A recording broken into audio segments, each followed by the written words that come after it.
Bonjour, c'est le live de Newstank, les infos depuis vendredi. Concours post-CPGE, toutes les épreuves reprogrammées entre le 20 juin et le 7 août. Le ministère ajoute par ailleurs que les candidats auront accès à leur classement par école au plus tard le 8 août prochain pour un début des procédures d'appel à partir du 12 août. Objectif, permettre le maintien des dates de rentrée dès septembre.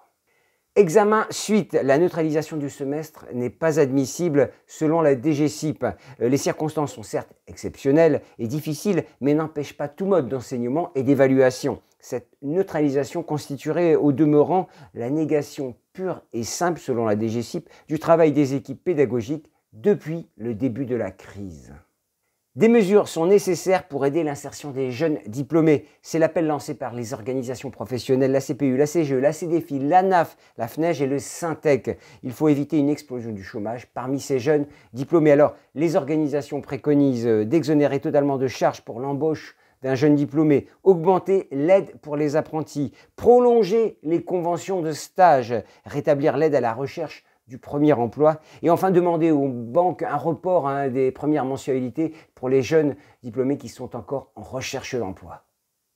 Pas de problème sur les réseaux assure Renater, dont la mission, je vous le rappelle, est d'assurer et de mettre à disposition de tous les établissements des infrastructures réseau solides. Ce réseau justement est dimensionné pour supporter 5 fois sa capacité nominale, nous déclare Patrick Donat, le directeur de Renater. Il précise également que le service de visioconférence explose en raison du télétravail.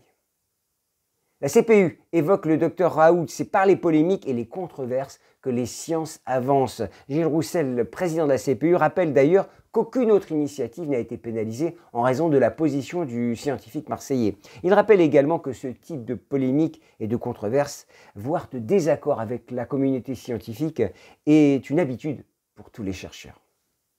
Pour finir, l'initiative de Rennes School of Business qui a lancé une collecte de fonds pour les personnels soignants de l'hôpital voisin. Bravo donc aux 25 associations de la Grande École de Commerce.